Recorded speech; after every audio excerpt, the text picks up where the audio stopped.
This is the Impersonal Life Practice Exercise written by Joseph Benner.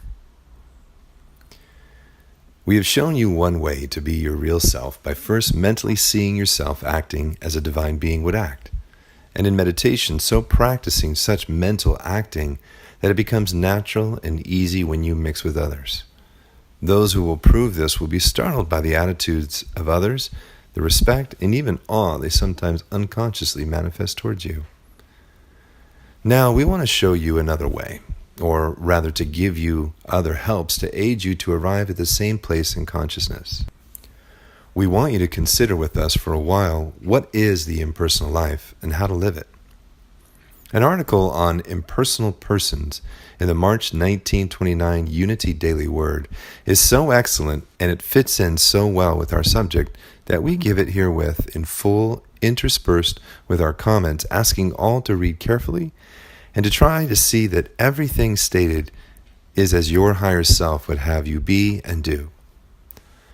How would you like to live in a world in which there were no misunderstandings, no unpleasant personal remarks, none of the 1,001 situations which cause inharmony and personal dislikes?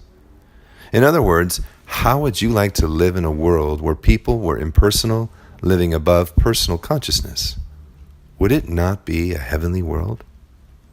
Yes, it would be an actual living in the kingdom consciousness here on earth.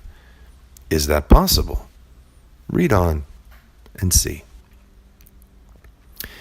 In an impersonal world, there could be no personal limitations. No one would look upon you and see your personal shortcomings. You could not see these in others. Is it not possible that this impersonal world exists right here and now? You do not believe it true. Possibly you are in personal consciousness and consequently cannot sense its existence. Possibly freedom from personal consciousness is the passport that you need in order to enter this world. Stop here and think on this. Can you not see plainly from this what may be holding you back from your soul's goal? What is preventing your finding and entering the kingdom? For the impersonal world is really the kingdom, as you will realize later. With such a goal in sight, the finding of an impersonal world, a world of impersonal persons, is it not worth an effort to become so impersonal that you can find your place in this impersonal world? Would it not be well to set out today to improve your thought and your outlook upon life so that you will merit a place in this realm of impersonality? How can you be impersonal? By seeing yourself and others freed from personality. In personal consciousness, you've been bound to personal shortcomings. You have seen your own shortcomings and those of others. In the great universal consciousness, you know yourself and others not according to your personal limitations, but according to truth, according to the philosophy of perfection. Begin this very day to be impersonal. Do not let your thought dwell upon personal limitations. Do not think of personal failures of the past. Do not think of any of the things that belong to the personal man: failure, disease, age, time, blemish, fault, the yesterday or the tomorrow. Live a life entirely separate from personal values. You will make a great discovery when you begin to live the impersonal life.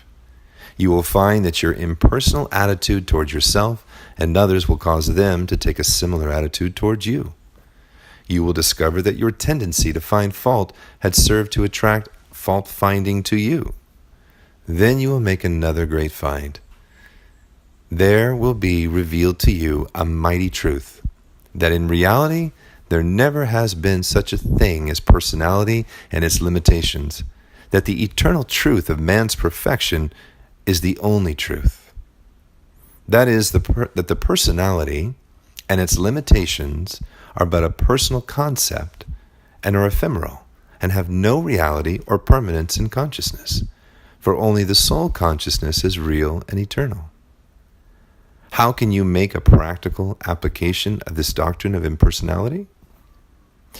If there's someone in your life with whom you're always finding fault, or someone who seems to be finding fault with you, begin this impersonal treatment at once.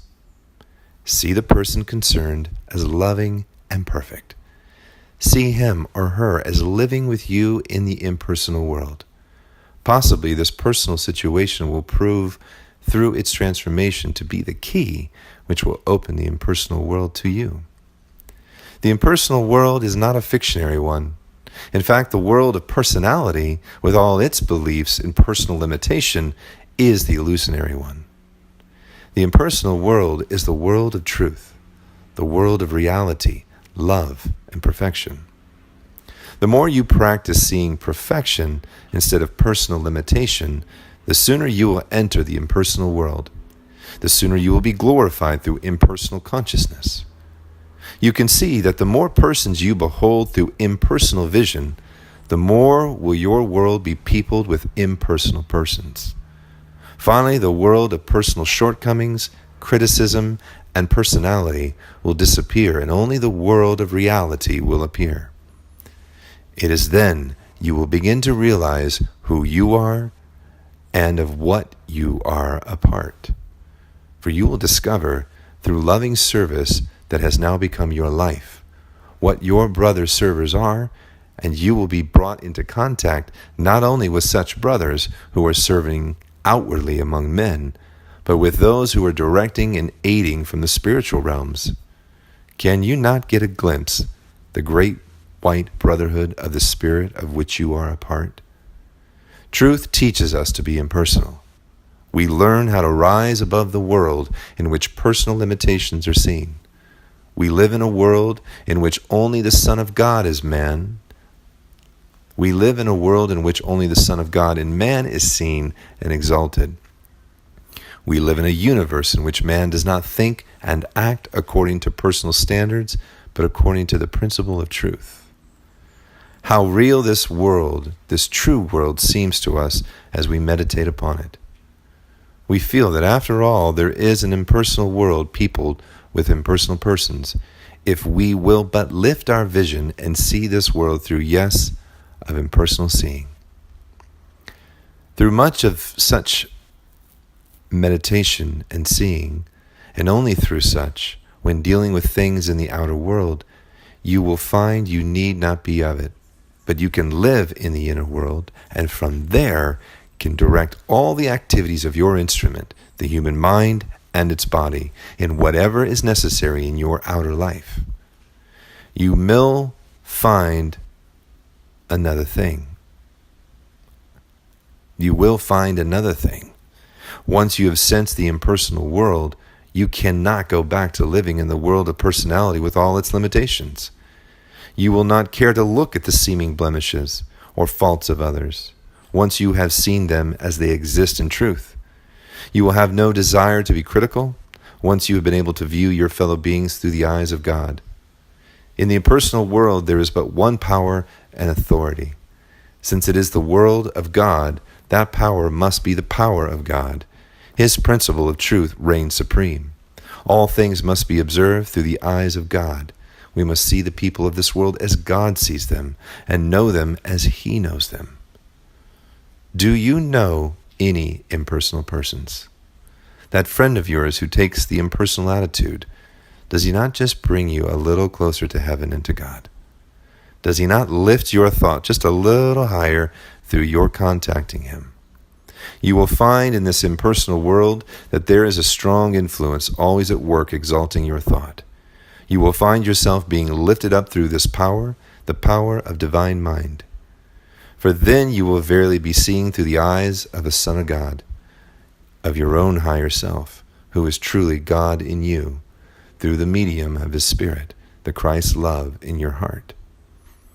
In the above, dear friends, has been shown you, as nearly as it can be put in words, what is the kingdom of heaven. Wherever the words, the impersonal world, are used, you could verily substitute the kingdom of heaven, and it would apply perfectly. This chapter serves in a way as a culmination of all that's been taught previously, for it gives you a true view of life in the kingdom.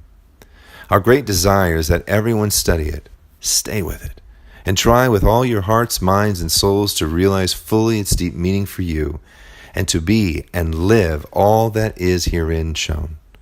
For you are now looking through the door of the kingdom.